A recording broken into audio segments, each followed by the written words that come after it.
I'm going to get started and do the introduction for our speaker today. This is sort of a SMART program and an educational grand rounds combined together. And while our numbers may be small, we expect the presentation will be so great you'll carry this message back to your respective departments. Our speaker today is David McIntosh, who is the Assistant Dean for Diversity at Texas A&M University College of Medicine, a position he began in May of 2013. In that role, he's worked to institutionalize diversity by leveraging assets and data to create initiatives that seek to enhance the experiences for all faculty, students, and staff and administrators at the college. On his first year on the job, David was a PI on a $150,000 grant that was funded to create 3 pipeline programs into Texas A&M College of Medicine for racially underrepresented students. Prior to joining the College of Medicine, he worked for nearly 10 years in the office of the Vice President and Associate Provost for Diversity at Texas A&M, serving initially as the coordinator for campus diversity initiatives before being promoted to Director for Diversity Initiatives. David is preparing for the defense of his dissertation entitled Leadership in the Ivory Tower, an examination of race and whiteness in higher education in the College of Education at Texas A&M University. He also serves as the Southern Regional Diversity Representative for the Group of Student Affairs for the AAMC, as well as a member of the National Advisory Council for the National Conference on Race and Ethnicity. I can say that. We are delighted to have him with us here today. Welcome, David McIntosh. Thank you. Thank you. Thank you so much. Thank you all so much for taking a moment to be here today. I'm really excited and delighted to be here. Let me start by acknowledging the obvious, which is I might not look like the person you thought you might be seeing speak today. I recently was at the AAMC and for my very first meeting on the Southern Region for Diversity Affairs, and I met the person, one of the folks in charge, and I said, oh, I was expecting someone to look like Jarrell. And so the fact that I show up as a white male and contribute to diversity work is not something that's gone unnoticed by me and by many others, but it's something that's essential and critical. I'm going to get into a little bit later how I got into doing diversity work and what it means to me and why this is a personal commitment rather than just a position I hold. How do I get to the PowerPoint? Oh, right on. Excellent. Here we go. Now we're cooking. So despite having a last name McIntosh, I'm horrible with the technology. And so first, the obligatory learning outcomes. Many of you probably saw this on the advertisement, but we're going to talk about what diversity means. We're going to talk about the nature of implicit bias and how that affects pedagogy and praxis. And we're going to talk about accreditation standards from the including IS-16 and MS-8 from the LCME. Before we go too far, one of the favorite things for people to do is say, well, Dave, what is diversity really? And try and hem you up and force you into a conversation around a definition for diversity. Before you all hear is a definition that we use at Texas A&M that I'm particularly proud of, not just because I had a hand in writing it, but because I think it does a lot of things all at once. If you go ahead and take a second to read it, I think that you'll see that it has a lot of identity characteristics. I often ask folks if you were going to contribute, if we forgot one, what would it be? Is there another group or is there another identity that we need to consider in this definition for diversity? And I haven't had anyone in quite some time have anything to contribute. Does anyone see an identity or a characteristic that we need to make sure to integrate for the future? Barring that, what I want to ask you is, and feel free to just shout it out, what stands out about this definition for diversity to you? Anyone? Very broad, absolutely. And we get that a lot. A lot of times people want to focus on what a great job we did in identifying all these identity groups. The thing that people almost always sleep on is the thing that I think is the most powerful, which is in that very first line.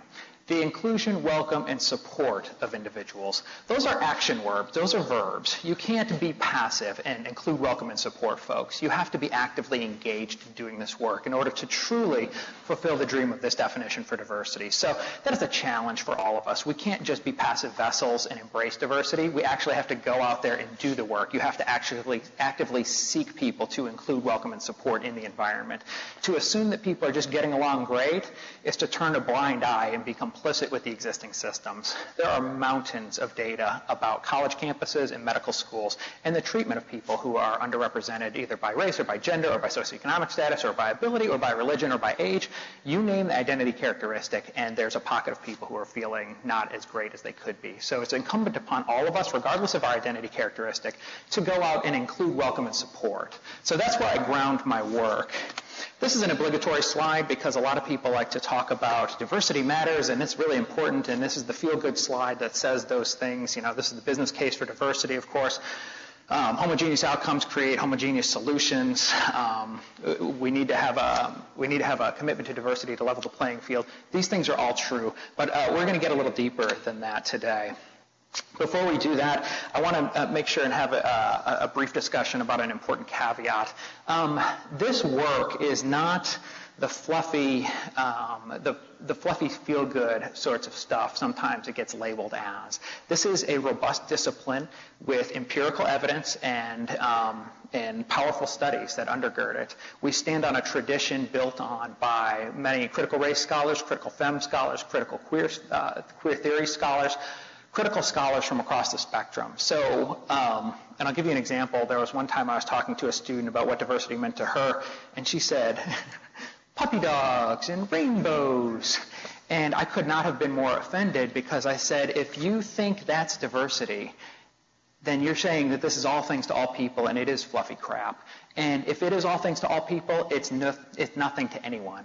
And so we really must embed our work in the critical theory and in the robust literature that currently exists that supports our work.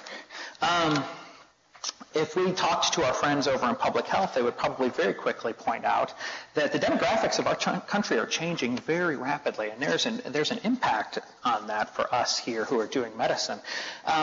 The white population is going to peak at 199 and it's going to start to decline by 20 million in 2060.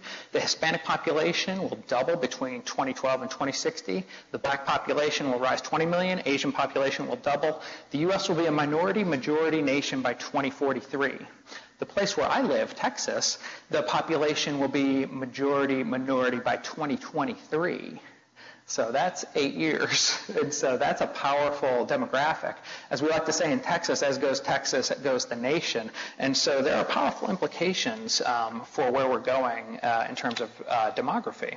Why is that important, Dave? Why does it matter? Why does race matter? Why does it matter what our country looks like? Well, it matters because there's a profound difference in your ability to be well based on race. Now, it's not a scientific disparity that exists. It's not that there's some gene in folks of color that makes them more prevalent to get sick, although there are a couple of things, sickle cell, things like that. But by and large, we are genetically more homogeneous inter-race than intra-race. So with folks of color in the room, I might have more in common on a genetic level with you than I do other white folks in the room. And so that's a powerful indicator that there are systemic factors that contribute to health. And the School of Public Health folks would be very quick to point out a number of ways in which systemically we advantage some groups and disadvantage others. There was an amazing presentation at the AAMC done by a school in New Jersey. It's called hotspotting. And what they do is they take data and they do snapshots of data and try to figure out what's going on. And they did one for life expectancy. And life expectancy in one neighborhood is dramatically different than the life expectancy in another one. And if you start to do some demographic breakdowns, you can see that even though they're drinking the same water and they're breathing the same air, they're almost not breathing the same air because of the privilege that some folks live with and the disadvantage that other folks live with. Now, if you disaggregate that by race, you won't be surprised that it's folks of color who are living in conditions that would predisposition them to a shorter lifespan. All of these things are interconnected, which is what makes this so difficult. Education is a means of social mobility. So that your ability to get an education means that you can live in a better neighborhood, which means you can have access to doctors, which means you have a job where you might be able to have health care, which means that your kids can go to a great school and they can also have a future where they'll have preparation so that they can have a job and health care and all the things that lead to good health. If you don't have that education, it's a dire situation and circumstance. The folks who don't complete high school have a dramatic obstacle to overcome when it comes to their health. I looked in Kentucky, and it turns out that there are a number of counties in this state that have a very low high school completion rate. I found a couple of counties, Perry and Wayne and counties like that, where the high school graduation rate was in the 60%. And so that is 30% lower than the national average and contributes to desperate and disparate health outcomes. This is a graph that I put together based on census data. And I used the overall U.S. as well as Kentucky, California, and New York, knowing that California and New York are on each coast, and they both are a couple of the most populous regions in the country. You can see that the folks with less than a high school diploma, it's actually really interesting in Kentucky because there are more white folks that don't have a high school diploma than black folks, which is something I was stunned to see. It means that we also have to concentrate, which this school has done, on rural populations, because these populations are going to have tremendous, incredible health disparities. We looked at the population data a second ago, and I'd like to point out that the Hispanic group there it's burgeoning. It is absolutely burgeoning, and they also don't have a very high school completion rate, which means that all of us who are going to be health medical practitioners must be aware of how is it that we can contribute to healthy lifestyles and healthy outcomes for folks who are in that community. You'll also see that the completion rate for a bachelor's degree is particularly low for Hispanic and African American folks. This is a slide I use in Texas. Again, as goes Texas, goes the nation.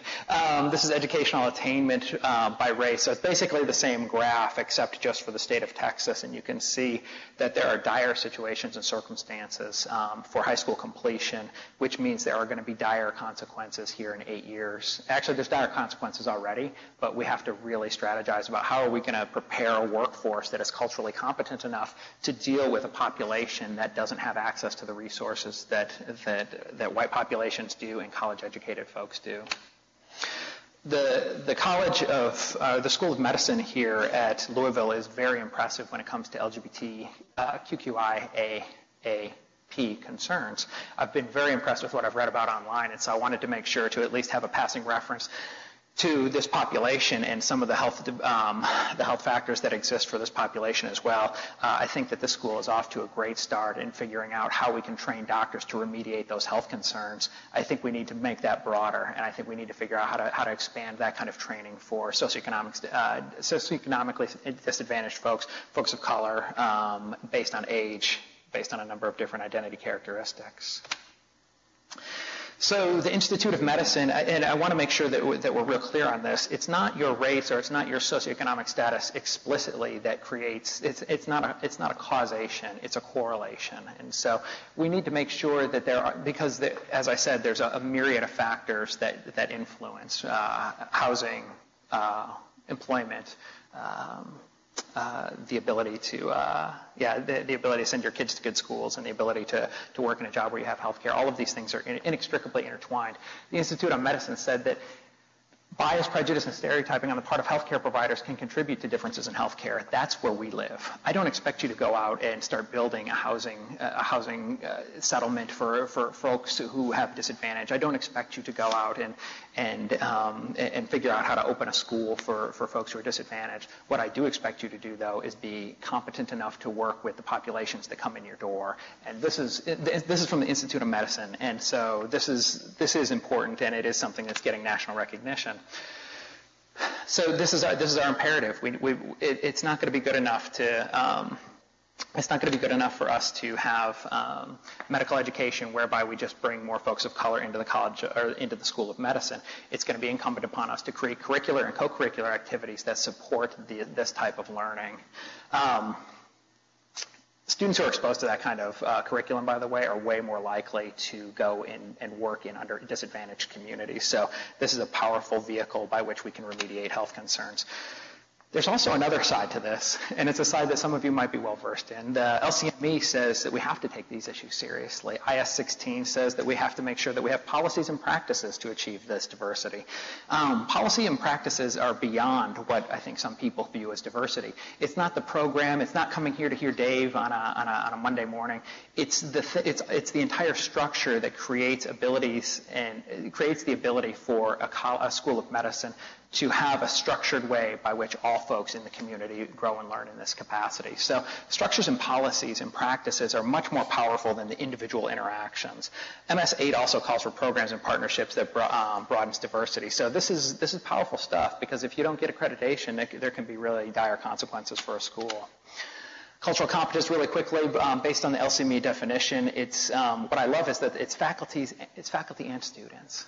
So it's not enough to blame this all on the students who will be the future practitioners. Our basic science faculty, our clinical faculty, all of the folks who interact with our students in order to create a learning experience must be engaged in this work. I have a couple of videos. I'm going to shift gears a little bit. This first part of the presentation has been focused on the what and the why. Why is this important? And really creating the case for why we need to have diversity in these spaces. I'm going to talk a little bit about what that looks like in a curricular aspect. And I love doing this kind of stuff with students because this is what resonates.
To those beer producers, come up with some good content.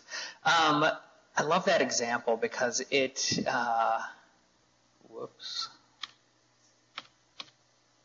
it gets at the heart of some of this implicit bias that we're talking about. It gets at the heart of this cultural competence. There's this notion, there's a wonderful book called Fast Brain, Slow Brain Thinking. It was by Daniel Kahneman, who is a Nobel laureate. And he talked about the ways that our brain processes information. I'm going to do a horrible job, so if there's a neurologist in the house, let me apologize in advance. My training is in sociology and education and not brain functioning. And so, but basically the thesis of his book is that we have these fast brain operations that we rely on our body, that we rely on our brain to do all the time. This is basically autopilot. When you drove here this morning, you probably weren't thinking about every single thing you thought you saw. Sometimes when I pull into work in the morning, I get into the parking lot and I'm like, I don't remember anything about that drive I just made. I don't think I ran any red lights or hit any puppies, but I might have because I can't tell you anything about that drive I just made. That's classic fast brain thinking, and what that does is allows our body or our mind to not have to concentrate so hard on every single task. It's the autopilot. You don't think about it when you're brushing your teeth. You probably don't think about it when you're doing the mundane sorts of tasks.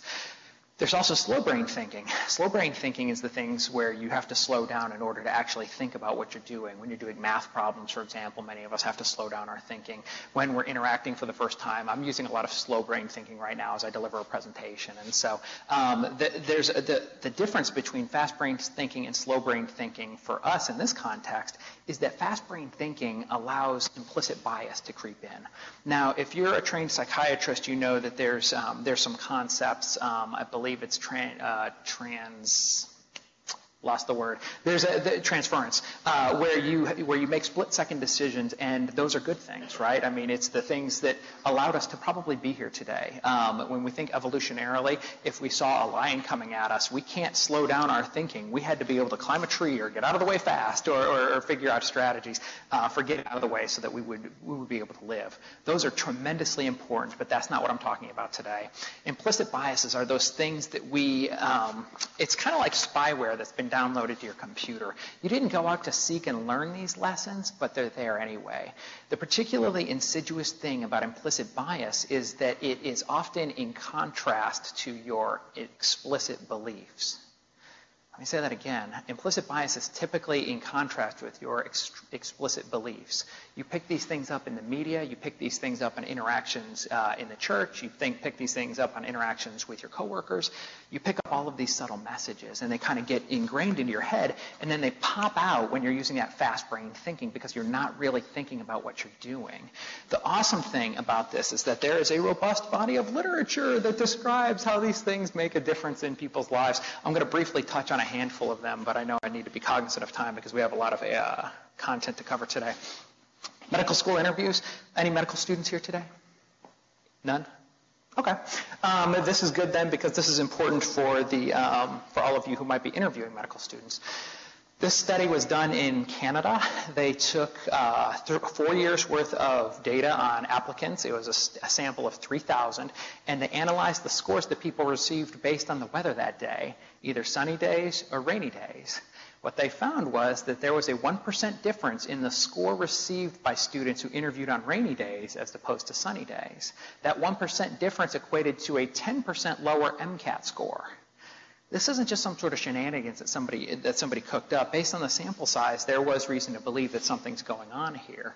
What they found out, or what they speculate, is that folks on rainy days are in a worse mood, and so when they're interacting with the applicant, they're in a much shorter space. They don't give people the room to really say their piece and to really woo the admissions officer, and so they get downgraded because of the mood of the admissions person. On sunny days, fancy free, everything feels good. Yeah, you're great, you're wonderful. I feel good, you feel good, you're in, you're great. The interesting thing also is that folks who are newer to interviewing candidates were less likely to be subject to that difference. Think about why for a second. Based on what I just told you about fast brain and slow brain thinking, these folks are doing a transaction for the first time, or they're new at doing this sort of interactions. So their slow brain thinking is thinking. They're actually in the moment thinking about it. The people who've done it for years, they're fast brain. They're on autopilot. They're just doing that. They're going through the motions, and they might not be really fully present to hear what that student is telling them. Orchestra, this is a classic example. It's based on gender. For a long time, orchestras have been dominated by men, and the feeling was that men are just better orchestra players. So the experiment included a huge curtain between the actual player of an instrument and the evaluators who were evaluating the talent of the person playing the instrument. They actually had to get quite sophisticated with it because the folks who were evaluating the players could tell if it was a man or woman based on the footfall on the stage. So they asked the people who were playing an instrument to not only take off their shoes, but they had to walk on a runner rug because they could tell based on the way that men stomp like cavemen, and perhaps women are more light on their feet. So they could tell. So in that completely blind setting, there was an increase in 50% on the number of women who made it past the first round, and an increase of 30% on the number of women who actually made it into the orchestra. Now, I really don't believe that those folks in the evaluation spaces were thinking, "Oh, I'm going to stick it to the women I see today. There's no way a woman's getting by me." I think what happens is we have a picture in our head of what somebody who belongs in an orchestra looks like, and when you come out and you fit that bill, it sounds a little sweeter. It sounds a little better. And so, again, that's that fast brain, slow brain, implicit sorts of thinking. Hiring by race and gender, these are two very similar examples. I'm going to describe it for race, but just know that it's almost the exact same thing for gender. What the scholars did is they put together resumes that were identical in every way with the exception of the name at the top. They submitted them to a cross-section of industries. It wasn't just a single one, so all these different industries. And they tracked the amount of callbacks they got for inquiries on those resumes. You won't be surprised to learn that white-sounding names like Austin got way more callbacks than black-sounding names like Jamal or Malik. What was really sad is that there was a 50% difference in the number of callbacks Austin got back versus Jamal. What's really messed up is they started adding years of experience to Jamal to see at what point there was callback parity. Basically, what's the penalty for having a black-sounding name? The response was stunning. It's 8 years of experience that you have to add to a black-sounding name before you have callback parity. That's dramatic. That's real. So again, I don't think the HR folks are waking up in the morning and saying, I'm going to stick it to all the folks of color I see. I don't believe that. I believe what's happening is we've got fast brain and slow brain thinking. We see a Michael or we see an Austin, we see a white sounding name, and there's implicit associations in our head in a split second about their intelligence, about their ability to get along with others, about all of these different things. And likewise, on the flip side, there's implicit associations about what that black sounding name looks like and feels like based on on the messages we receive about black and Hispanic folks. There was actually a guy, they posted a story on Facebook. His name was Jose. He took the E off the end of his, he took the S out of his name and made it Joe. The exact same thing happened. He applied for hundreds of jobs and wasn't getting any callback. He dropped the S, made his name Joe. All of a sudden, he was getting all sorts of callbacks. And so it has a dramatic and real effect. Gender, same thing. Compensation in sciences. Any of you women scientists here will be interested to know that after controlling for publications, teaching, and administrative workload, women on average make $13,000 a year less than their male counterparts. Physician diagnosis. Black patients were less likely to be diagnosed with thrombosis than white patients by white doctors. Hurricane names. This was published in the Proceedings for the National Academy of Sciences. That's not a scrub sort of publication. That's a big deal. That's the big time. What they found was that hurricanes that were named for women caused more damage and death than hurricanes named for men. You're probably thinking, Dave, come on. We're getting a little silly with this. What happens is folks hear a feminine-sounding name and associate it with less powerful storms.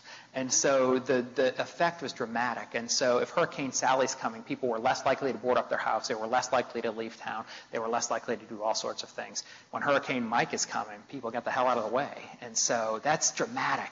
And like I said, it's actually, there's a lot of people who are responding to that, and there's quite a bit of debate over this. But the fact that there was enough data to substantiate an article in that kind of journal is stunning. The radiologist study, are there any radiologists here?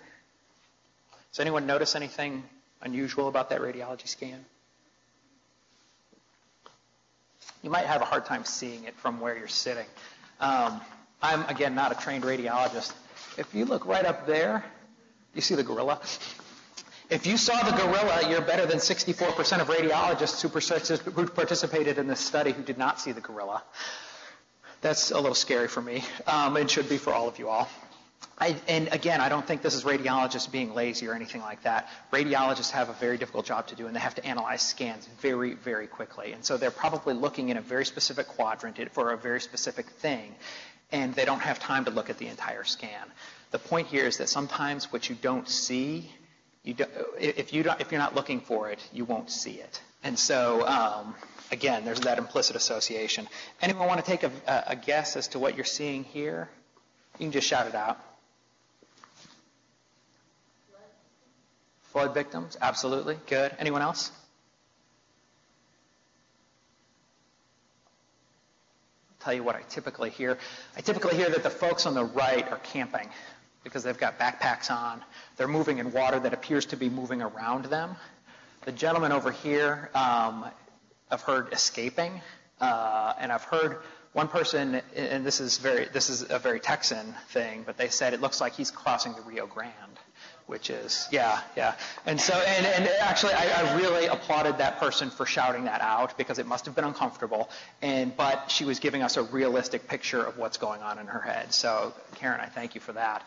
And the water's not moving around him, so people were like, oh, he's escaping. For any of you who were around during Hurricane Katrina, you might have remembered this example. The young man on the left was described by the media as looting, and the folks on the right were described as finding. Basically, they were participating in the same activity following Hurricane Katrina, which is gathering supplies in order to live. But the folks on the right were just lucky. The young man on the left was committing a crime that in Texas you can be shot for. You can be shot for looting in Texas. So that's a dramatic difference, and that's the insidious nature of this. This is how we implant those messages in folks, right? By those little tiny things that are seemingly meaningless. And unless you slow down your thinking to really consider what you're absorbing and what you're putting out into the universe, it can be damaging. This is a model that I typically take 45 minutes to explain. I'm going to take maybe 45 seconds to explain it today. Over here on the left-hand side, at the very top circle there, it talks about we're born into this world as a blank slate. We don't have any of these implicit biases. We don't have any of these prejudgments or stereotypes or any of this stuff. But it's through our socialization in this country that we learn all of these things. Have any of you traveled internationally before? Absolutely. When you travel internationally, you get a picture, you get a glimpse into the way that you're socialized as an American, because you go into another country and things are sometimes completely upside down. You're like, I can't believe you do it this way. And the folks that are indigenous to that community probably say the same thing about you. I can't believe you Americans do it that way. We're socialized by the environment and the context we live in. We're influenced by the society, by the media, by our parents, by our clergy, by our soccer coach. All of these folks have an influence on us. We get down to the bottom, and it manifests itself in ways that cause the health disparities that we're talking about, that manifests itself in the way that the racist conversations that happen around Baltimore and Ferguson and New York and Cleveland. All of these conversations are powerful, but when you talk, and they've already done the studies, when you're talking to white folks about those, there's a real clear delineation about who's at fault for those things. White folks, by and large, in these studies believed that the folks who were assaulted by the police were responsible for the treatment they received. Whereas when you interview folks of color in communities of color, they believed that the police were responsible for those things. How can two groups of people who live in the exact same country have such a different perspective on the exact same video? It's our lived experience in this country, and until we start to understand what other folks are dealing with, we're not going to get any better. Our racial divide, our sex divide, all of these things will continue. Beverly Daniel Tatum, a brilliant scholar and a former president at Spelman, wrote a book called Why Are All the Black Kids Sitting Together in the Cafeteria? It's a beautiful title and a wonderful book, but in that book she described that if you're really going to be a social justice advocate, you need to think about yourself as being a person in the airport. Something I did a great deal of yesterday. We've got those moving sidewalks in the airport, right? And you can walk double speed. You're like superhuman, like you're walking on a thing, and it's great.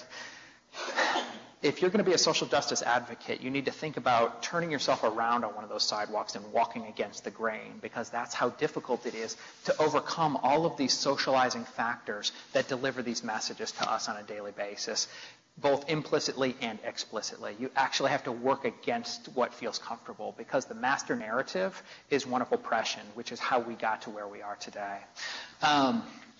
So you can either be complicit with the system and continue to reify it, and that's what that final arrow there is going up.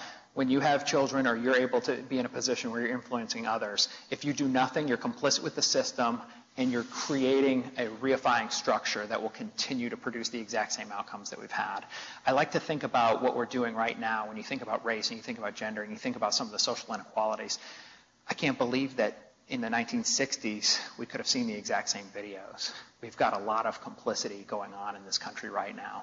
And as part of the most educated 2% of the population in the world, those of us with MDs and PhDs and master's degrees, it is incumbent upon us to be leaders in this area. Is it really that insidious, Dave? You're painting an awfully bleak picture. Come on, Dave. I mean, I know you study this. I've got a video that I want to show you, and I'll warn you up front, it is pretty dramatic. In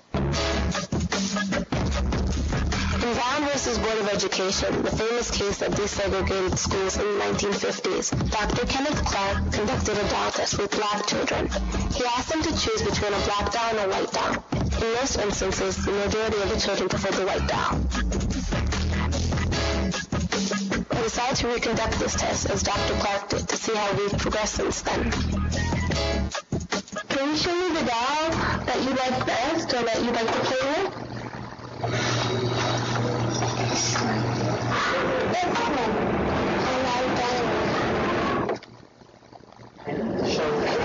Okay. That one? This one. I like to play with this. And can you show me the doll that is the nice doll?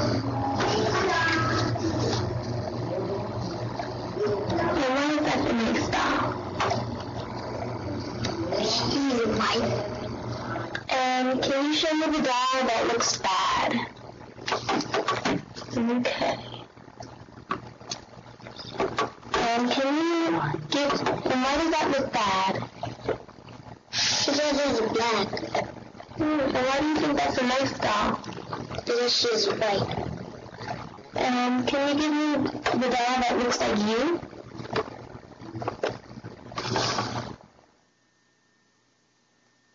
Out of the 21 children preferred the white doll. Our ancestors came to this country and everything makes it.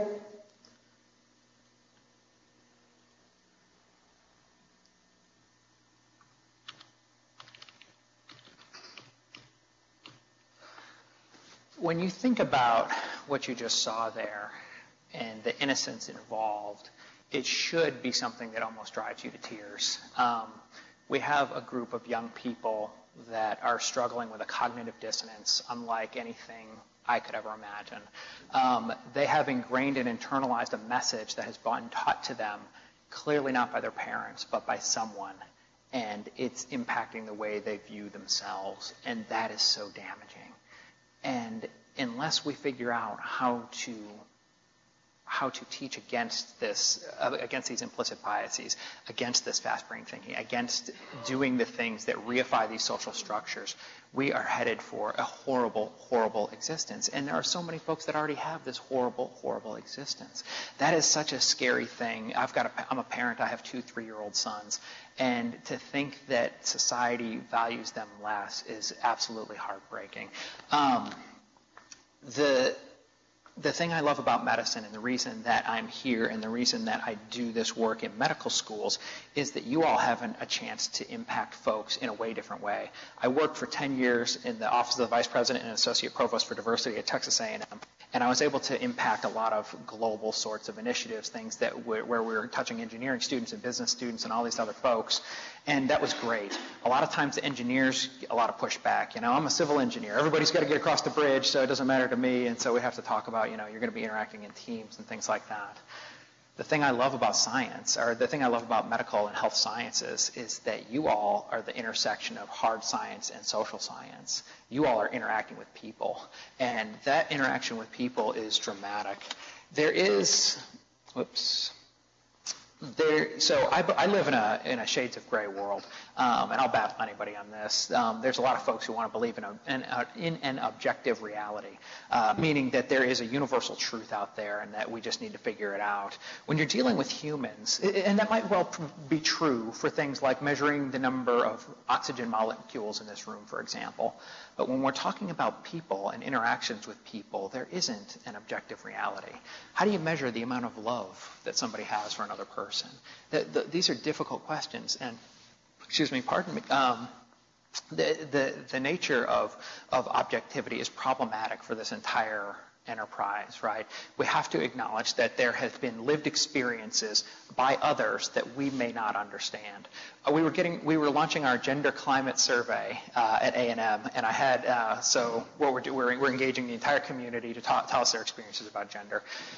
And the faculty wanted to have a control group and all this stuff, and I said, no, we don't need any of that. And they said, the one faculty member raised his hand and he said, well, if we just get the opinions of the people, how are we going to know what's true? And I said, what do you mean? He said, well, if we get a bunch of women complaining about the environment, how are we going to know that that's really what it was?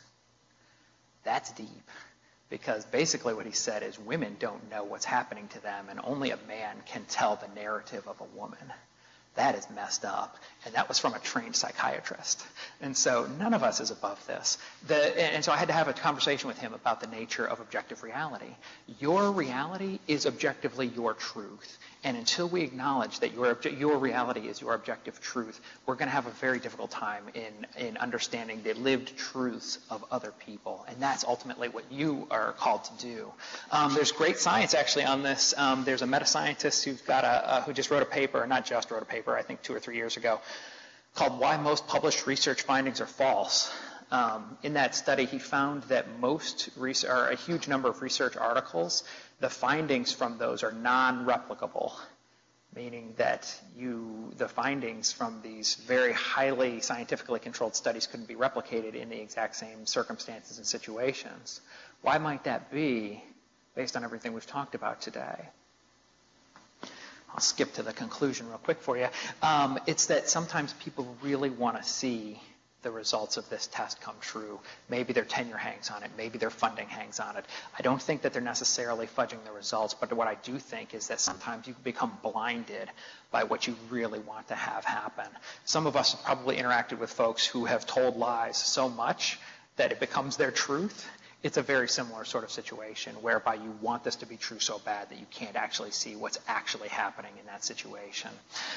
This has become such a problem that the journal Nature has called for a special issue on greater transparency and attention to findings to help address these issues, because if we don't have strong basic sciences with universal truths with regard to the physical sciences, it's going to be really hard to come up with solutions to unique problems. I've peppered in a couple of quotes from the AAMC. I think these things are nice, but it's not exactly what we're talking about today. But, you know, this idea of intentionality in the learning experience. When I first got to A&M, I met with some folks and I said, and I'm going to bring this up only because I saw it here too. I walked through the school and I saw no evidence of safe space for LGBTQIAAP folks. There was nothing. And they said, well, you know, Dave, the buildings are new. And I said, okay, that's fine. Let me walk through the old building, which we're still using, and there's still no evidence over there. And so I said, well, I think we really need to have we need to do some safe space to sort of training. And they said, no, Dave, our student body president is an out gay male. Nobody's ever complained. If you start doing that, you're going to rock the boat. I think we're all good. Everything's fine. So I said, okay. So I deployed a survey. I did a really quick 10-question survey to find out how people are feeling about sexual orientation. The results were dramatic. We do have a LGBT problem on our campus, and folks don't necessarily feel comfortable in the environment. What was even more interesting, though, is that the people who identified as straight noted more instances of aggressions against LGBT folks than the LGBT folks were willing to comment on in the survey. Now, it could have been for a variety of reasons, including that they don't know who I am, or they didn't know to trust the survey, or what was going to happen if they did report. But it told me that people are conscious and seeing what's going on around them. We needed bystander training. We needed safe space for our LGBTQIAA folks. We needed to have these sorts of resources. In walking around the buildings here, admittedly, I've only been in a handful, but I haven't seen any safe space stuff. Now, I know that you're the only 5-star LGBTQIAAP institution in the South, but I didn't see where the rubber meets the road. The restrooms weren't gender neutral. The restrooms were still in a gender binary. And so even though we're a 5-star school, I think we still have work to do. It's not enough. We're not in a space where we can rest on our laurels, which is exactly what this is saying. We need an intentional part of the learning experience. This is from our president from the AAMC, a wonderful advocate and resource when it comes to issues of diversity and inclusion. Okay. Dave, you've talked about why this is important. You've also talked about, you've actually given us some practical strategies for understanding the nature of implicit bias and why cultural competence is important. What are you going to do about it, Dave? Dave, I see you standing there. You've got an assistant dean title. What are you doing about it? Well, I think that this is actually a complex issue, and it requires individual effort, which means all of us here today and all the folks we interact with, as well as institutional effort. And those are the people who control the structures and the policies and the practices of the institution. That's the thing that I talked about in that earlier slide where we talked about practices. It's the thing that I've dedicated my entire dissertation, which is almost 500 pages, to investigating. What can I do? I call them the 4 C's. Individually, what you can do is be conscious, aware and present in the moment, basically slowing down your thinking so you can really absorb and understand what is happening to me in this space. Sometimes people will say, you know, after something has been absorbed, after there's been an interaction that's problematic, people will say, well, that wasn't my intention. I didn't mean to hurt your feelings. I didn't mean to do that to you. If I get out here on I-65 and I rear end somebody, they don't care if I intended to rear end them. I still have to pay for their car. There is no difference between intention and impact. We must listen to the victim of these sorts of interactions because the impact can only be known by the person with the lived experience. There is no objective truth here. The objective truth is in the holder of the experience. And so that's what I'm talking about. We have to be conscious and understand what is really happening here, and that takes that slow brain thinking. Courageously self-reflective. Your worldview is not the only worldview. And in many times it's not It's not going to be the worldview of a majority of folks. We all have our lived experiences. We all show up today as the sum total of all of our lived experiences, and only you have those lived experiences. So sometimes your worldview is going to really differ. It's probably not surprising for you all to hear that my worldview really differs from the people in Texas. And so it's a very different place. Now, I've got a lot of great support and a lot of great allies, and I love it there. But my worldview is not the same as everyone else. Confirm and learn. Acknowledge what others share with you. Sometimes when people are affronted or hurt in an interaction and they say something to somebody, it's the defense mechanism comes up, right? Well, I didn't mean it, and I'm going to be very, very defensive about that. I would challenge each of you to be courageously self-reflective and confirm, I'm so sorry that that's what happened. Please tell me what I can do better. Because that's the only way we're going to hear about somebody else's lived experience. That's the only way we're going to learn about what your objective truth is. Confirm, I did do that, I am so sorry, and learn, how can I do better? And so that's the only way that this thing actually gets better. Challenge your own experience, or challenge your own worldview through experience. I love this. So this is where I actually talk about how I got to be standing here and what I learned and why I'm doing this work. I grew up on the north side of Chicago. I grew up in the Lincoln Park area. Chicago is one of the most deeply segregated cities in America. The north side of Chicago, it's said that 94% of Chicago would have to relocate in order for that city to be considered integrated. That's a dramatic difference. I know Louisville is deeply segregated between the west side and Central City and the east suburbs. I went to school on a tennis scholarship in Wisconsin to a small private liberal arts school. I don't know that it gets any more dorkier and whiter than going to play tennis on a scholarship at a small private liberal arts school in Wisconsin. But that's what I did. And I had very little interactions with folks of color and folks who were different from my worldview. Until my senior year, I was asked to host a student from Fisk University. Fisk, for those of you who don't know, is an all-black university in Nashville, Tennessee, just down the road from you all. My initial reaction was, no, I don't want to do that, but I got guilted into doing it. And in that experience, I learned that I had so much messed up stuff happening up here. It wasn't until I had that experience that I realized, wow, Confederate flags in your home, which is what I had, is not the norm, especially in the North. And that has a meaningful impact on the way I see the world. And so after that experience, I made really good friends with the fellas that I interacted with and lived with for a week. I decided I need to go to Fisk. I need to submerge myself in an environment where I don't necessarily feel comfortable. So the next semester, during my senior year, I went for an entire semester at Fisk where I was the only white student on campus. And because of the nature of residential segregation, I was the only white person for miles around. I lived on 17th and Jackson in Nashville, which is directly across the street from subsidized family housing. The campus is surrounded by a fence with barbed wire across the top, but the men's residence hall is on the outside of that protection. The semester before I got there, there was somebody who was shot in the restroom that I used every day. A lot of people are like, wow, you're really brave. You really know what it's like to have racism happen to you. You're one of the few white people who knows what it's like to have a racist interaction happen to you. And I said, no, I absolutely do not. All of my experiences have told me that regardless of what happens to me in that situation, I am still white at the end of the day. And if I walk off that campus, I fall right back into this majority privilege. Further, if anything happened to me on that campus, the USA Today, the New York Times, the Nashville Tennessean, all the newspapers would have converged on that campus to find out what happened to the nice little white kid who was going to the school.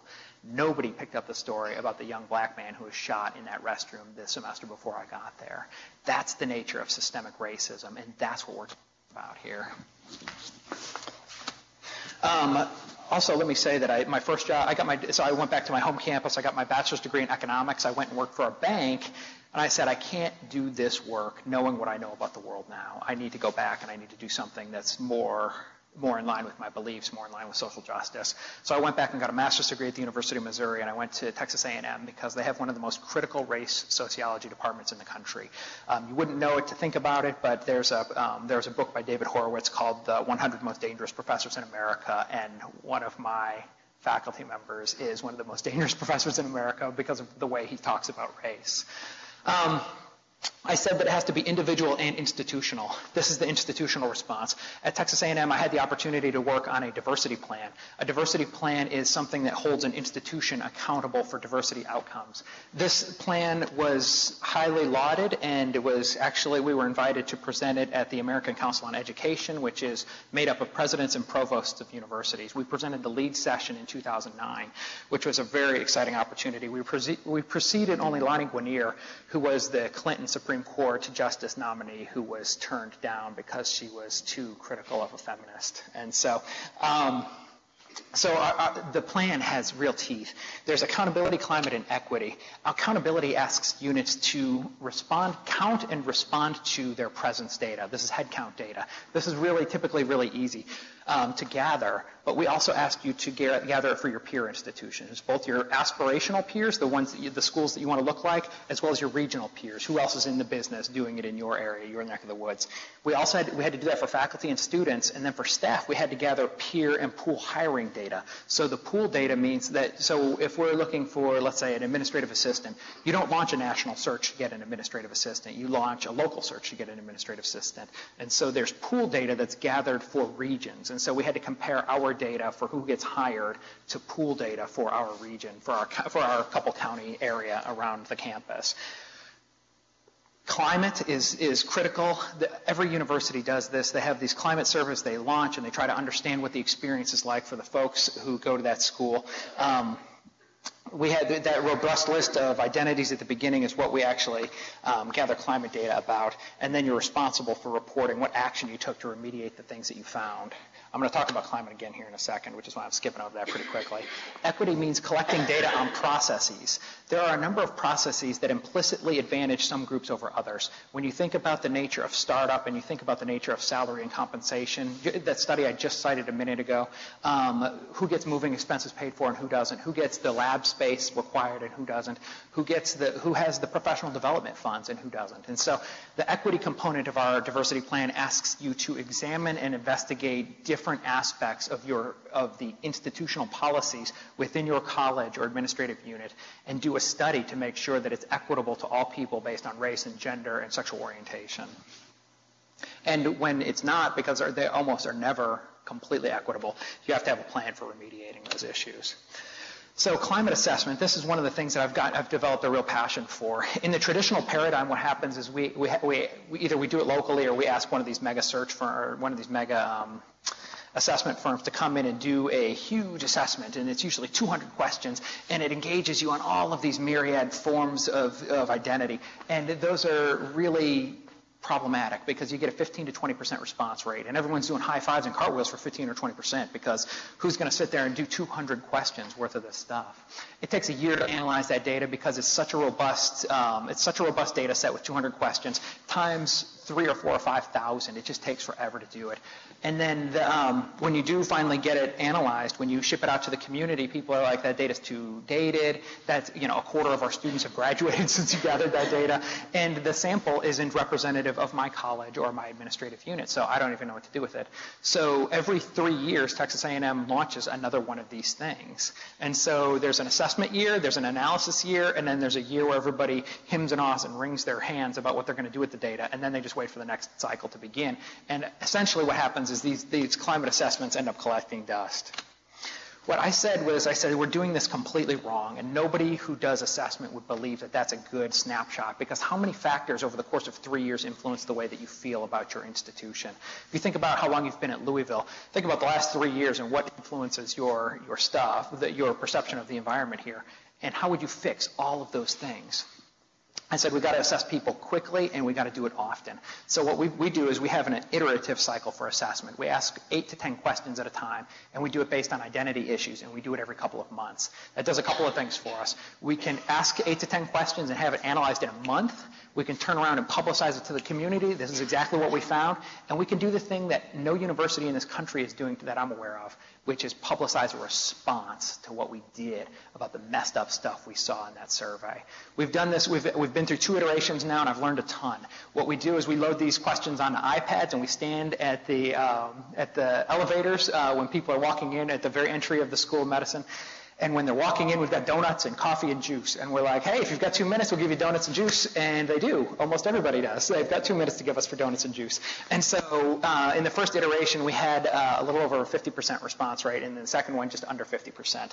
What's striking is we had 35% response rate among faculty, and the faculty climate survey just got launched, and they're hoping and praying they get 15%. And so it's a new way to do things. And I think as people see that we're doing things with the results, they're more inclined to take it because now they see we're doing something about the climate. And these are things that you can tell the LCME about, because if you really are interested in increasing your numbers, it's not just a recruitment game. It's not just running out a person of color to say, this is a great place to be.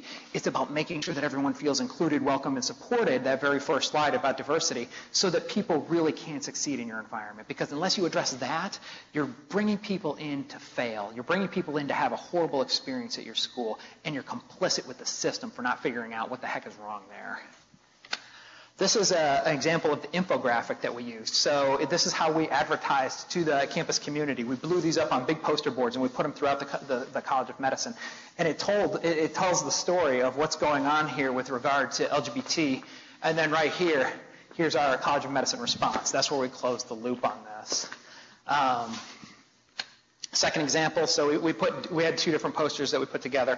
We only had 8 to 10 questions, so we didn't have a lot of data. But and again, the comm response is over there on the far right. And so it's an exciting opportunity, and it's how you can realistically do this institutionally. So like I said, this is an individual response and an institutional response. You have to be thinking on both terms, because there's no way that all of us collectively can do it without the support of administration. It's that old paradigm, right? Does change happen from the top down or the ground up? The answer is both. It has to happen from both directions. To what end? Why do you do all this work, Dave? I think at the University of Louisville, School of Medicine, this is an opportunity for us to create the environment where everyone feels included, welcome, and supported. An environment where people are treated equitably, which is different from treating people equally. When I give these presentations, sometimes people stand before me and say, Dave, I treat everybody exactly the same. That's not possible. But not only is it not possible, but that's not what people want. If I know that somebody is in a wheelchair and I'm going to meet them down here at the bottom of the stage here after this presentation, that is not treating them and saying, hey, anybody wants to come down, come on down. That's not treating people equally. I mean, you have treated people equally, but you haven't treated them equitably. I haven't taken into account that you might be in a wheelchair, so I might need to come up and meet you where you're at. Equitably versus equally. Equally doesn't work. Equitably is what we're talking about here. And that's when you go and explore and understand the lived experiences of others. And then an environment for real acceptance. I still hear this, but not as much, but this idea of tolerance versus acceptance. You tolerate hot days. You tolerate bad traffic. We shouldn't be tolerating people. We should be accepting people, including welcoming and supporting folks. That is my time. I am happy to answer any questions you might have about any of the things that I presented today. I presented probably 4 hours worth of material in 1 hour, and so I had to talk really fast, and I didn't get to give nearly as many examples. I've actually got other videos that I show. I really make this into an interactive thing, and so I apologize, but I had a lot of ground to cover in a very short period of time. So I thank you for your attention. Sir, question? Well, first of all, I'd like to just thank you for being here. I appreciate that. And working hard at this area that is so needed. One of the things that I like to think, because I come from an earlier era where tolerance was a key word, and to me it's a really ugly word. And you had some words in between, but I like to get into like the idea of valuing. Yeah. You know, that's a positive that says you go beyond acceptance or recognition, and you look deeper. Yeah. And you really value, you find out that you become a better, fuller person. Absolutely. That's an excellent observation. I do like valuing quite a bit better because, and not only that, it's an active word. I have to actively value you, and so it's not enough to accept or I'm just going to ignore you and pretend you don't exist. But I value the contribution you bring into the school. I'm going to change my slide. I like that a lot. I appreciate that. Anyone else? Any other questions?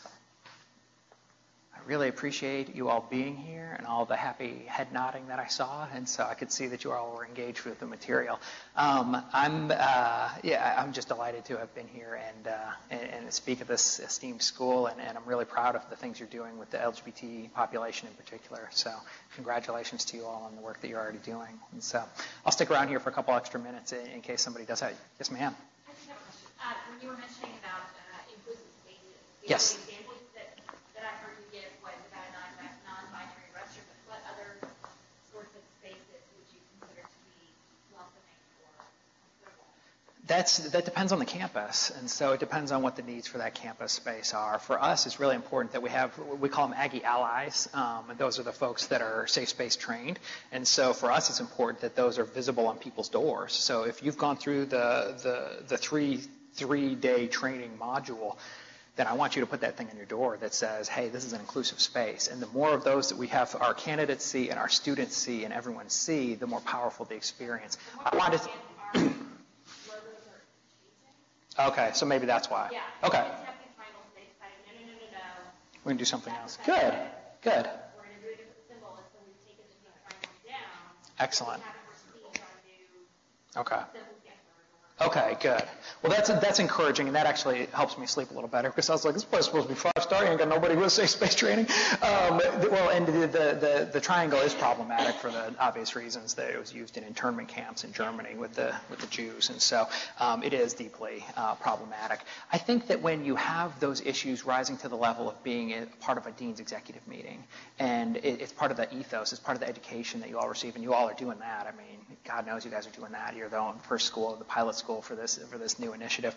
I think those are some of the things that influence an ethos. And so when people can show up to the School of Medicine and be comfortable being who they are, then that's powerful. And we're only going to know that if we ask. And so we need to put together an 8 to 10 question survey.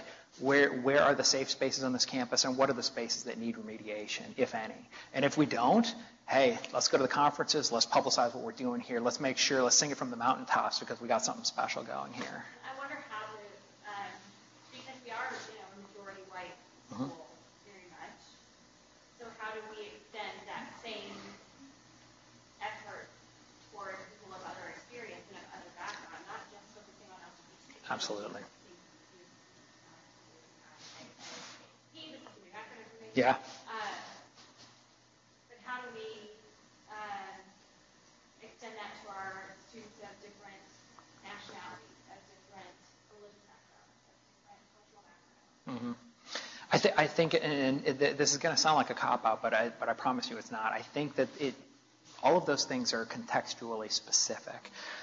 In Texas, we have a huge Hispanic Latino population. And I'll give you this quick example. We had a faculty. You all heard about all the rain we got, right? And I apologize for bringing it with me so that you got rained on today. But we need to get rid of it. We've had our fill.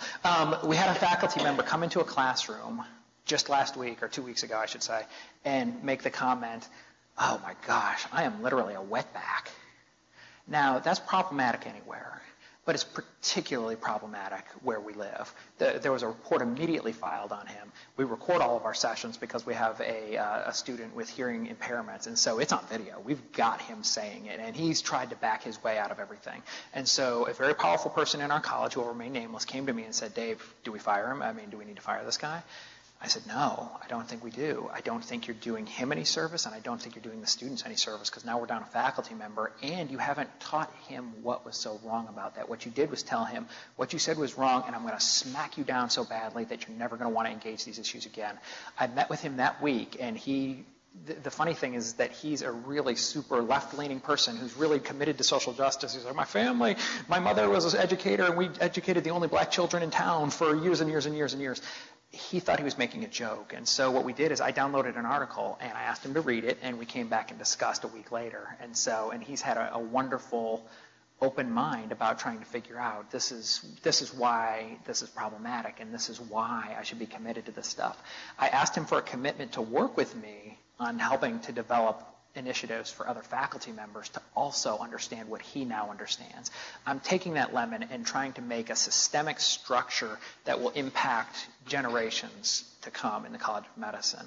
And so that's how you do that. I mean, and you have to be creative and clever when you do that, right? Because not everybody's going to have that opportunity or experience to have somebody who's really committed to this stuff and actually wants to help and really wants to be part of the solution.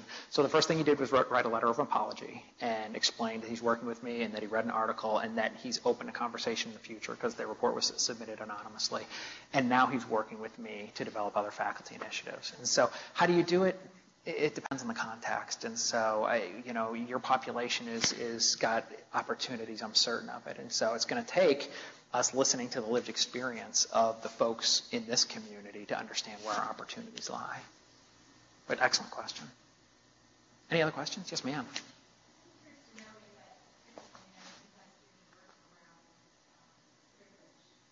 Oh, yeah. Good question. Go ahead. Mm-hmm.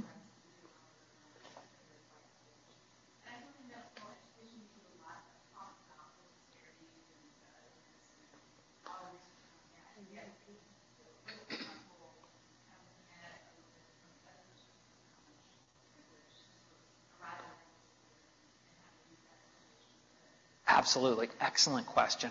The question for those of you who couldn't hear is, what are you doing to imbue lessons of privilege rather than just talking about implicit bias or cultural competence, but actually head-on privilege, because privilege is very different than cultural competence and these sorts of things. The cultural competence and implicit bias is an entry point. This is a point to enter the conversation where you recognize the way that I see the world might not be the way that everyone else sees the world.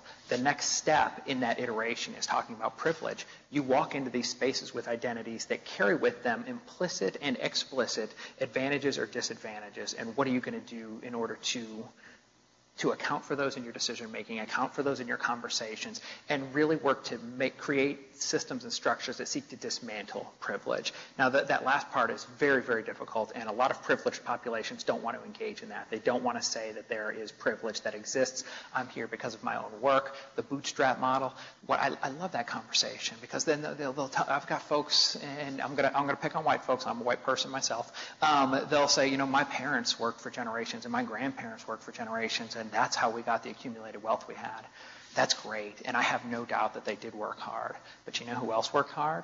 All of the African Americans who were also in this country but didn't have the right to be considered a person and could not own land and could not go to a public school until my father's generation, the 60s.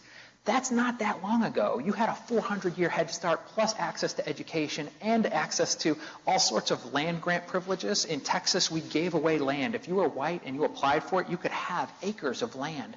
And that was only available to white folks. So yeah, your family did do a great job of ranching and doing a lot of really hard work, but so did the African Americans, who were never compensated for their effort.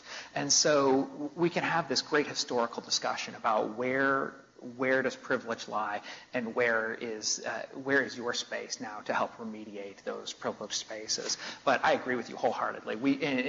In medicine, I think there's more of an opportunity to have that discussion about privilege, because when you say privilege, defense mechanisms go up immediately. So I enter the conversation with implicit bias and cultural competence, and then try to move towards privilege. I'm really lucky. This year I was asked to be the course director for our Becoming a Physician class, which is so you've got all your basic science classes, and then you've got one, and you guys probably have one of these too. It's like a catch-all class. Everything else that doesn't fall into microbiology falls into one class. So professionalism and communication and cultural competence and blah, blah, blah, blah, blah.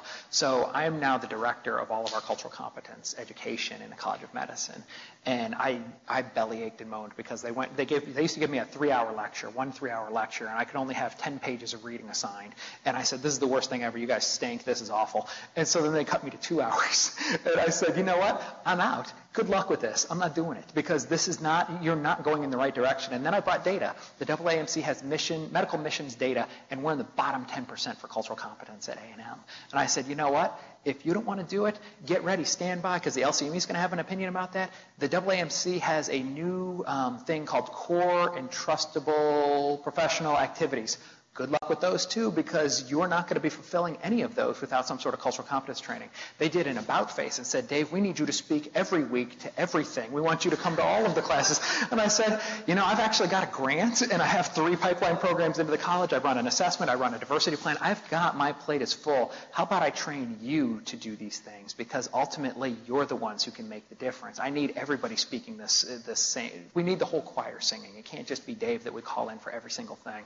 So I think what's going to happen now, and I think I have the support from some administrators, we're going to have 5 to 10 minutes out of every lecture dedicated to what is the impact on cultural competence and health disparities based on the content you just learned, which would be really exciting. And then they said, well, Dave, we've got a whole 3rd semester where we don't have anything planned for that, becoming a physician course. Do you want to just do cultural competency? And I said, yeah, sure. Let's give it a ride. I'm never going to turn away space. And so I don't know. I don't even know what we're going to do next. And so, but it's going to be something that pushes the needle even farther, because the implicit bias and the cultural competence stuff is easy to get and to get into, but the next step might take a whole semester, and I'm going to need you to read more than 10 pages, quite frankly. And the things we use Atul Gawande, we use Malcolm Gladwell's Blink. We use really accessible stuff. I'm not asking you to read any of the critical race literature, the critical femme literature, the critical queer literature. I mean, this is very accessible stuff. And so you can get to that conversation still. And we're going to try and use there's a free clinic in Bryan College Station. We're going to try and use experiences there and journal about those experiences to illuminate those spaces of privilege. And so I've got some cool ideas running around. We'll see how it goes. But I love your question. Thank you so much for asking that. Sir? I just would make a couple of comments that we're in a growing learning stage. We're extremely pleased with the 5-star rating. Absolutely. Extremely pleased. But it was interesting that I have my triangle and I have my circle, but they're in my office. Great. Rather than on the door, so we could talk about that. Sure. But I said to a young gay person, now, I said, if you were really having issues, you needed what the safe zone traditionally has, would you come to me, an old, white, straight professor? And she said, no. And so I think we have to recognize there the value of some of these symbols is not necessarily that you'll do the thing it says, but that you're setting an environment. Yes. And a second thing is that we labored for decades in ethnic minority area, and yet when we do survey our minority students and faculty, just in terms of their feeling of the goodness of being here, it's very low. Yeah. It's very low. And there you start getting into creating a whole population and an environment, social opportunities. What are the spaces? Points you to where you need to keep trying to go. Sure. And I think that the next step, after you've identified the what through a quantitative survey, is understanding the why and the how through a focus group and through conversations. Because, again, you're not going to get at that stuff through a quantitative survey. So I think if you sit down with the folks of color that have been in part of your institution and try to understand, well, how did this happen? I just sat down with a young man, African-American male, which are, very rare in our school anyway, and he told me horror story after horror story. And I went down and asked somebody, I said, hey, what do you think the experience is like for the folks of color? It's great. I had one person tell me, I think it's better to be a person of color in this school because they've got all sorts of advantages. They got Dave looking out for them. They get to go to conferences. So that's a conversation I have to revisit because I wasn't even emotionally prepared for that response. And so, I think when you're doing social justice work, that you have to be able to put a bookmark into a conversation and say, let's talk about that again. I don't have time to fully unpack that, but let's talk about that again because, those can be politically charged. The first part, I love that you continue to have those symbols up, and I think you're exactly right. Even if the LGBT folks aren't coming to you, perhaps the other faculty members see you in that space and say, oh, that's what's valued here. I want tenure. I want to be part of this club. Maybe I need to start learning about this too. So it might not even be for the LGBT folks. It might also be for the straight folks to pull them along, which is, I think, your point, and I think that's an astute observation. So I appreciate that. Thank you. Man, is it time to go? No, okay. Load it, and I also don't know the answer, so I hope this is not a really complicated question. But I know you from Texas A&M, and I know that when I was doing diversity work, there was a committee. Yeah. And the 2 African-American women in the school were on that committee, the 3 Hispanic males were on that committee, or 2 Hispanic males on that committee, and then the 3 Hispanic females. And I was surprised to learn recently that that committee had sort of transformed, because it was sort of what we call the choir. We actually call ourselves the color guard. Because it was the same people who were tapped for every diversity committee. Yeah. And so I heard that that had changed, and that the makeup of that committee has been transformed. Can you talk about, I don't know. Absolutely. I think these committees are really, really powerful vehicles by which you can foster a sense across the board. The Republicans used to talk about a big tent party, right? They wanted to be the party for the people. And that's kind of how I see like an administrative structure like that. I tried to pull, not only have the choir there, but for me it was important that we have the decision makers to also hear the lived experiences from the choir. So trying to get the Vice Dean for Academics and the Vice Dean for Technology, who's a huge advocate for LGBT issues, and have all the Vice Deans from all of these campuses. I've tried to expand the membership of this committee such that we have all of the people who are committed as well as all the people who need to be there and hear this, because until we infiltrate the broader conversation, we're not going to be able to move the ball as quickly as we would like to. And so this is actually an excellent question, and I'll tell you the truth because I think it's a strategic move. I got their boss. And so when I got their boss on the committee, all of a sudden they wanted to be on the committee. I had people emailing me asking if they could be on the committee. And so you get their boss, and their boss has buy-in, and then all of a sudden the floodgates open. And so, yeah, it worked out well. And so she's a part of every meeting now. And she has things to say, and people, I'm going to be there too. The Texas A&M University did the exact same thing 10 years ago. They did a training for department heads. And what happened was we were able to talk the president of the university into being at the session. We had department chairs cancel flights from overseas in order to be at that session because the president was going to be there. And so they wanted to make sure they had some FaceTime with the president and weren't marked absent when the president was there. And so it was just a little strategery. So, yeah. But absolutely. I think having as many people contributing broadly to this. And, that's where that comment was made about the objective reality for women. How can we have a control group so that we can really understand what was happening in that situation? That happened in that meeting, and that was an awesome educational opportunity for me to try and address him with care and kindness.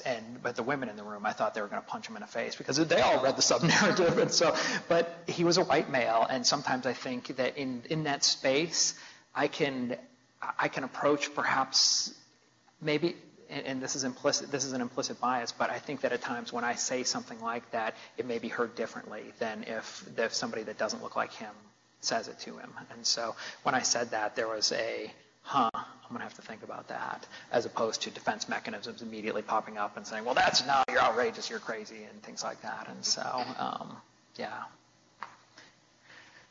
Any other questions? I think that I am 15 minutes over, and so I apologize. But thank you so much for excellent questions. I really, really appreciate it. Thank you so much.